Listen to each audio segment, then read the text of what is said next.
सरसों से भरे खलिहान मेरे, जहाँ झूम के भंगड़ा पा न सका।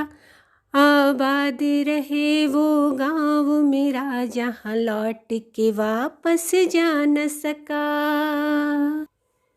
हो वतनावे मेरे वतनावे, तेरा मेरा प्यार निराला था। कुर्बान हुआ तेरी असमत पे मैं, कितना नसीबों वाला था। रेनबो ट्यूटोरियल में मैं रागिनी आप सभी प्यारे बच्चों का बहुत बहुत स्वागत करती हूँ। कैसे हैं आप सभी बच्चों? आशा करती हूँ कि मज़े में होंगे। बच्चों, जब भी देश की आन बान और शान की बात होती है, हम भारतीय आज़ादी के उन वीर सपूतों को और महान क्रांतिकारियों को ज़रूर याद करते हैं, जिनके बलिदान से हमें अंग्रेज़ों से आज़ादी मिली।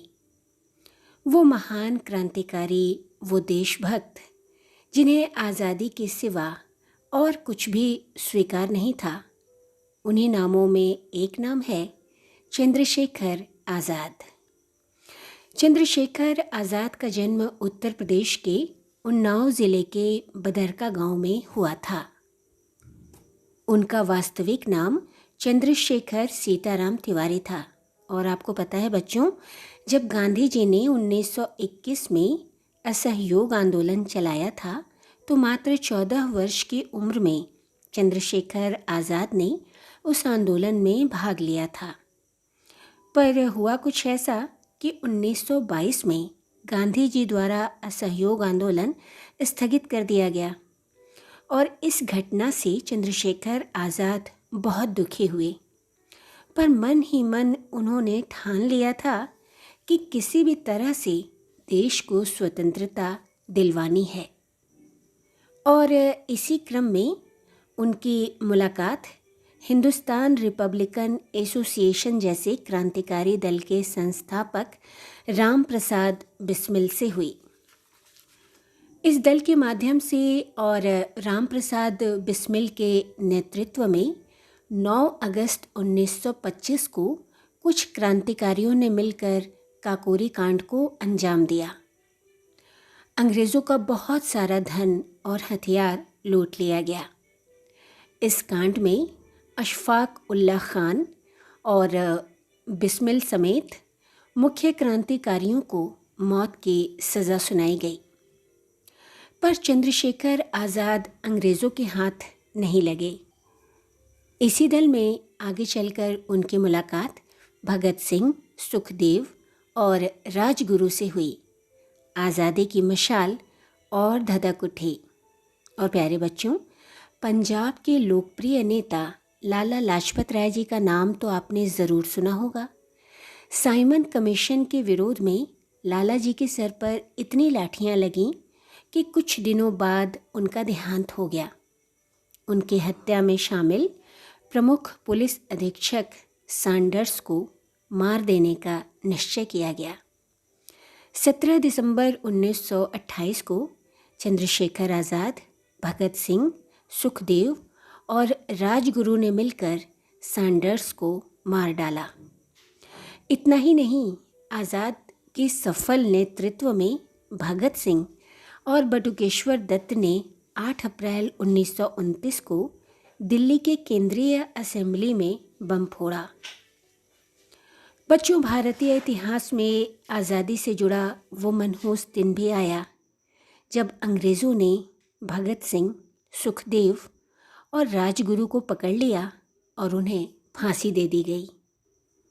पर चंद्रशेखर आज़ाद पहले भी आज़ाद थे और अब भी आज़ाद थे।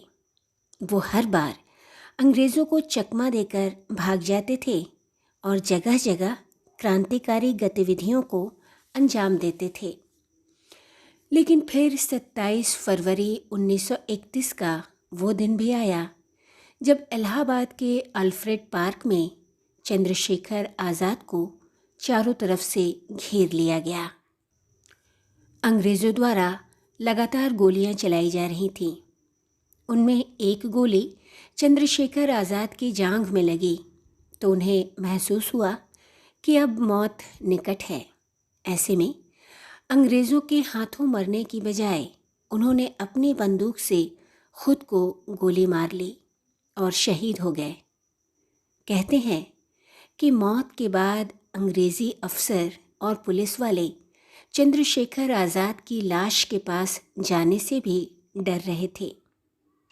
प्यारे बच्चों, चंद्रशेखर आज़ाद की वीरता की कई कहानियाँ हैं जो हमें देश के प्रति प्रेम करना सिखाती हैं और मातृभूमि की रक्षा के लिए अपना सब कुछ न्यौछावर करने की सीख देती हैं।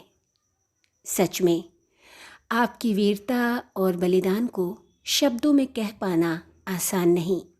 बस शत शत नमन है आप जैसे वीर को।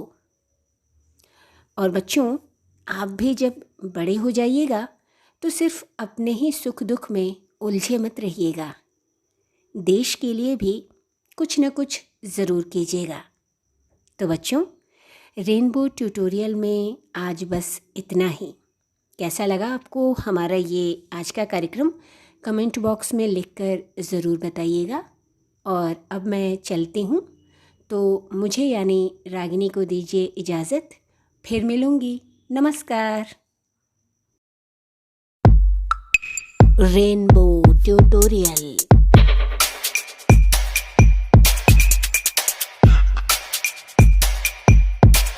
Rainbow tutorial.